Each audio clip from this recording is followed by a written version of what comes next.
노동법 실무. 헌법재판소 출퇴근 산재불 인정은 위헌 판결 정리. 중앙경제 이슈앤 리포트 2016년 10월 5일자 내용입니다. 1. 작성 배경. 헌법재판소는 9월 29일 재판관 6대 3의 의견으로 사업주가 제공한 교통수단을 이용하는 등 사업주의 지배관리 아래 출퇴근하다가 발생한 사고만 업무상 재해로 인정하는 산재보험법 제37조 제1항 제1호 다목은 헌법에 위반된다고 결정했다. 즉, 지금까지는 출퇴근 시 당한 재해의 경우 제한적인 경우에만 업무상 재해로 인정해온 것이다. 이번 헌법재판소의 결정에 따라서 현행 산재보험법 해당 조항은 2017년 12월 31일까지만 효력이 유효하며 국회에는 관련 조항을 수정하는 법률 개정을 해야 하는 상황이다. 이번에는 이와 관련한 문제에 대하여 다각적으로 살펴보겠다. 2. 지금까지는 어땠나? 제한적인 경우만 업무상 재해로 인정. 즉, 근로자가 정상적인 경로로 출퇴근을 했다고 해도 사업주가 제공하는 출퇴근 버스를 타거나 대중교통이 없는 장소나 시간에 출퇴근을 해야 하는 사정이 있어 근로자의 자가운행이 불가피한 경우 등 예외적 경우만 산재를 인정해줬다. 3. 과거 헌법재판소의 판단은 정족수에 미달해 합헌 결정을 내린 바 있음. 헌법재판소는 이미 2013년 9월 같은 취지의 소송에 대해서 합헌 결정을 한 바 있다. 2011년 유명했던 우면산 폭우 당시 회사 침수로 비상 소집을 받고 승용차를 몰아 회사로 가던 중 우면산 산사태로 전신 마비가 된 근로자가 근로복지공단을 상대로 소송 중 위헌 제청을 신청한 사건에서 평등의 원칙에 위반되지 않는다고 본 것이다. 다만 이때도 헌재는 헌법 불합치 의견이 다수 5인이기는 했지만 위헌 선언을 할 수 있는 정족수 6인에는 미달해 합헌 결정이 내려진 바 있다.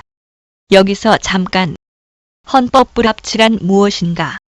위헌 심판 대상인 법률이 위헌이기는 하지만 바로 무효가 될 경우 그 법이 사라져서 생길 사회적 혼란을 피하기 위해 법을 개정할 때까지 한시적으로 그 법의 효력을 존속시키는 결정을 말한다.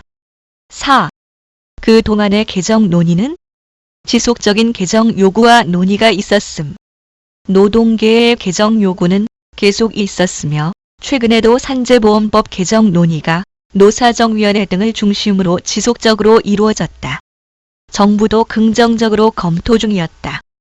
고용노동부도 작년 8월 21일 노사 및 공익 대표로 구성된 산재보험정책전문위원회를 여는 등 출퇴근 재해의 산재보험 도입을 위한 개정안 논의를 이어왔다. 다소 지지부진하던 그간의 논의는 이번 헌법재판소 판결로 인해 급속도로 진행될 것으로 보인다. 이 논의는 여야를 막론하고 개정에 대한 필요성이 인정되고 있었고 새누리당이 내놓았던 노동개혁 법안에도 포함되어 있었지만 정치 상황 탓에 계류되어 있었다. 5. 이번 헌법재판소의 판단 요지. 결론은 합리적 이유 없이 비혜택 근로자에게 경제적 불이익을 주는 자의적 차별이 있었기에 해당 조항은 헌법상 평등원칙에 위배된다는 것이다. 하나씩 보자. 1. 도보나 자가 대중교통수단을 이용해 출퇴근하는 산재보험 가입 근로자, 즉 비혜택 근로자는 사업주 제공 교통수단을 이용한 근로자, 그러니까 혜택 근로자와 동일한데 정상적인 경로로 출퇴근해음에도 단지 사업주의 지배관리하에 있지 않다는 이유로 업무상 재해로 인정하지 않는 것은 차별이다. 이 출퇴근은 업무 전 단계로 업무와 밀접하며 사실상 사업주가 정한 시간과 장소에 구속된다. 한편 대법원은 출장 중 발생한 재해는 업무상 재해로 인정한다. 그렇다면 출장도 이동 방법이나 경로 선택이 근로자에게 맡겨져 있으므로 출퇴근과 다를 게 없다. 따라서 출퇴근도 동일하게 보호해줘야 한다. 3. 출퇴근도 보호해주는 것이 근로자뿐만 아니라 가족의 생활도 보장해주는 산재보험의 사회보장적 성격에 맞는다. 사업장 규모나 개인 사정으로 교통수단을 지원받지 못하는 경우가 있는데 이때도 재해 보상을 받을 수 없다면 불합리하다.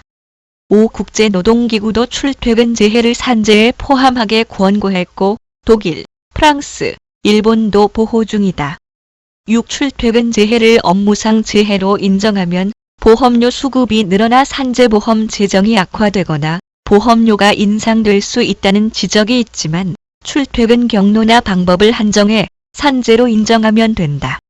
이에 비해 산재를 인정받지 못한 근로자와 가족의 불이익은 매우 크다. 6. 예상되는 이후 과정. 이번 판결에 따라 입법부인 국회는 내년 12월 31일까지 이 법을 개정해야 한다. 만약 그때까지 입법이 이루어지지 않을 경우 입법 공백으로 인해 불이익을 받는 근로자들이 생길 수 있다. 관련 법률 개정안은 이미 수차례 국회에 오른 바 있다. 현재 대립이 있는 부분은 근로복지공단이 자동차 보험사 등에게 구상권을 청구할 수 있는지 여부 등 재원 관련 부분이다.